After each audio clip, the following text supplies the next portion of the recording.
Yay, it's my favorite part of any critique, talking about the plot. So our story begins on this very, sci-fi heavy intro, where we follow a group of Digimon, I guess, who are running through, a computer's mainframe or the internet or something. We don't know how they got there or what they're doing there, but they all start fighting, and this little Digimon, I'm just gonna tell you its name. Its name is Calamon. In the midst of the fighting, he gets shot out of this digital limbo zone and ends up in the real world. We also get our first taste of cold-blooded murder to set a tone. Yes. Yes! Yeah. Okay, but now we gotta meet our main hero for this story, Takato. And this is the appropriate time I think I should mention this. While this season is a complete reboot with a whole, new cast of characters and a whole new universe, we're not left completely in the dark about Digimon. We're not starting 100% over, because Digimon do exist, and technically Tai, Kari, and Davis do exist also. But in the same way they exist to us, in a fictional way. Kids in this universe collect the cards to battle each other.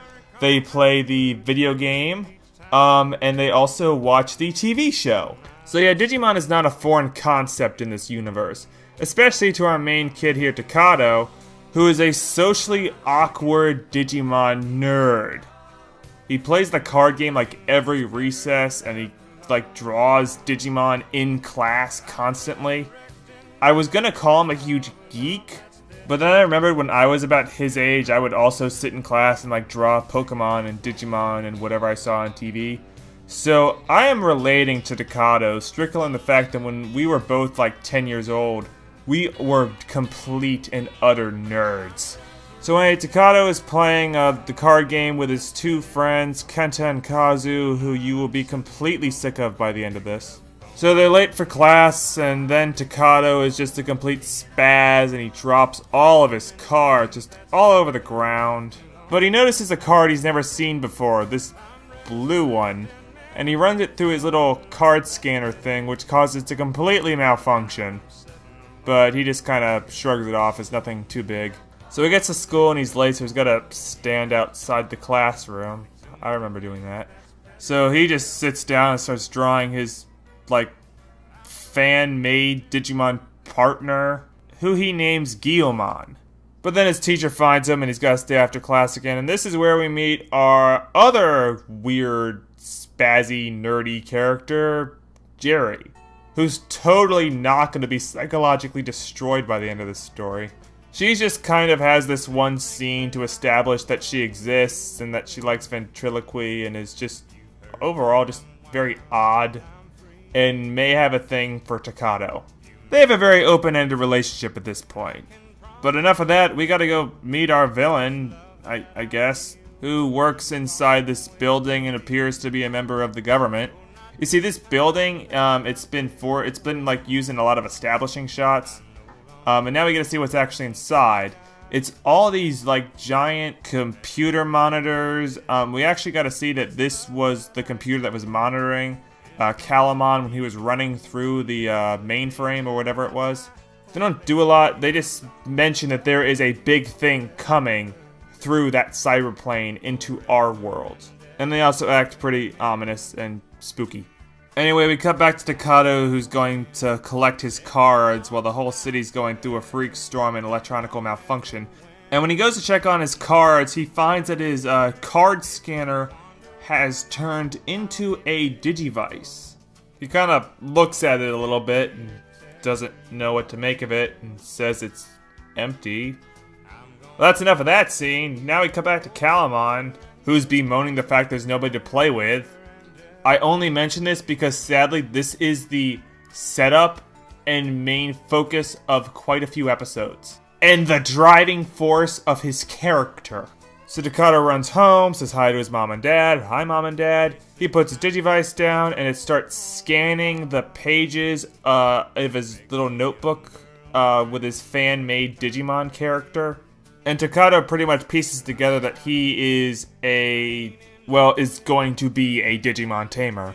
He goes to bed with his Digi-Egg and his Digivice, and he dreams of Rika.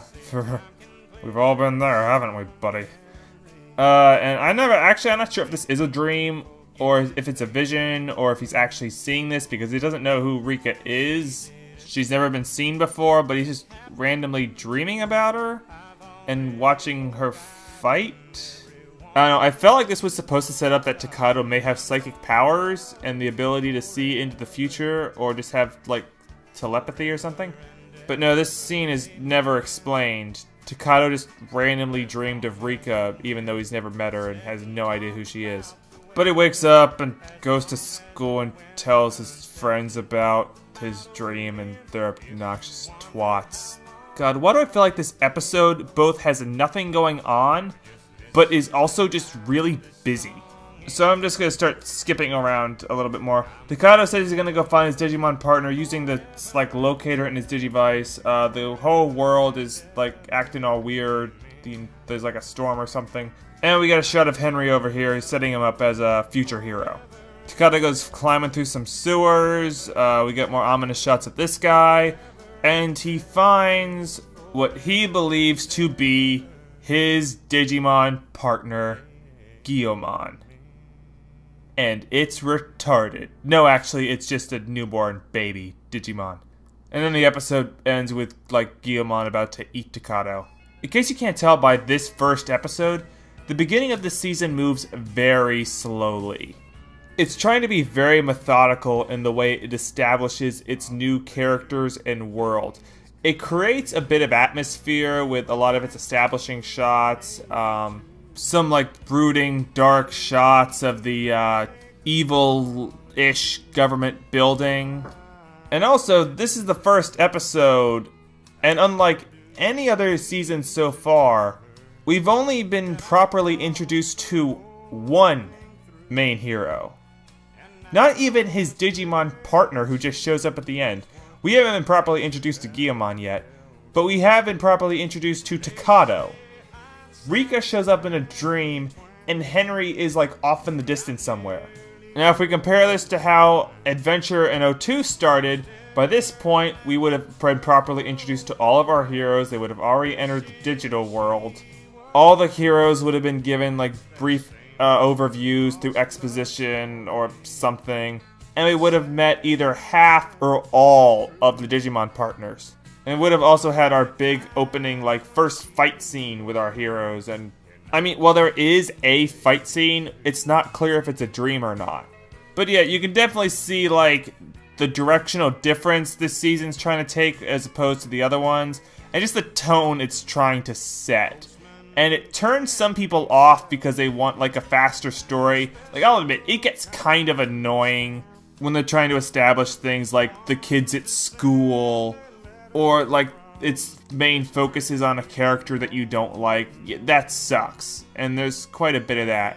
But I appreciate the slower tone now that I'm older. When I was a kid, I couldn't stand it and gave up on this season, like, after the third episode because there was, like, no fighting. But yeah, now that I'm older, I can definitely appreciate more what they're trying to do. I'm going to try to speed through these next few episodes really quickly because the next few episodes aren't necessarily too focused on setting up the plot or doing anything too plot related. It's mainly trying to just set up the rest of the characters and the rest of the Digimon partners and all that stuff. And I'll talk a little bit about that, but I'm trying to save a lot of those, like, moments and scenes and things like that for when I talk about the characters individually. Okay, but for now, we do speedy time. Okay, so Guilmon does not eat Takato. Instead, they do kind of become friends. Takato takes Guilmon home, and Guilmon, just kind of being a newborn, wrecks some stuff. Takato can't really control him, but he puts on some goggles, because he thinks that if he puts on goggles, that will immediately put him, like, on the same level as Davis and Tai in terms of being a hero. But he decides to hide Guilmon while he goes to school, but Guilmon follows him to school and he loses Guilmon. And we finally get to meet Henry, like, officially. And Henry's talking about how he knows Takato has like a Digimon, and then we learn that Henry has Terriermon as a Digimon partner, and Terriermon is just the most adorable thing ever. But it also starts making fun of Takato for losing his Digimon, which causes Takato to get really sad and start crying and run away.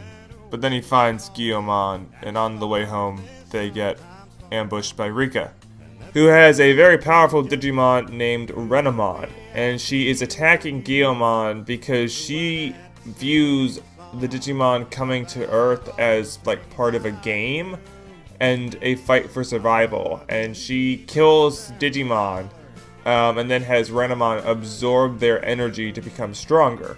Meanwhile, Henry is the exact opposite, believing that Digimon that came to Earth came here to escape the fighting, making him kind of a pacifist.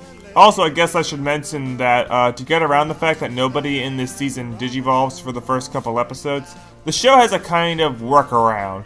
You can temporarily power up your Digimon by swiping the trading cards through your Digivice. And then it gives them a variety of stuff, makes them stronger, gives them wings, metal hand, whatever. But this easily makes Digimon Tamers probably the most commercial Digimon season out so far.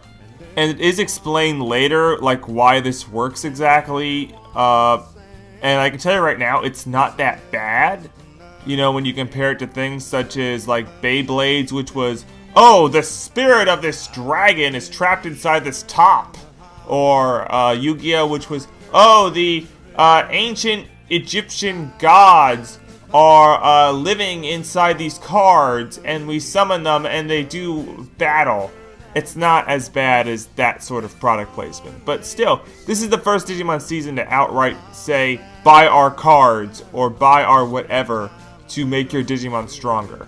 So anyway, Renamon's about to murder Guillaumon, and then Henry shows up and starts lecturing Rika about, oh, you Digimon aren't meant to fight, they're our friends, and stuff like that, and then Rika just says, I'm going home. After this, Takato and Henry become good friends and find a place to hide Guillaumon. We also learn that Rika is like a Digimon celebrity because she's the second best card player in all of Japan, making her the, quote, Digimon queen. And she's obsessed with being the very best. And then we get more ominous shots of this guy. Okay. And this is kind of the show for a while. Like, this seems like the main focus of the first part of the arc is just trying to get these kids to come together as a group.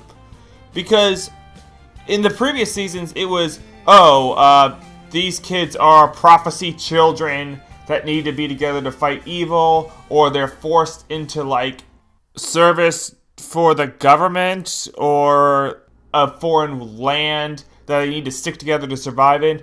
No, this takes place not in a foreign land, but in the real world, and there's no prophecy saying they need to come together to fight evil. These are just kids that happen to have Digimon. And these kids don't seem to really like each other.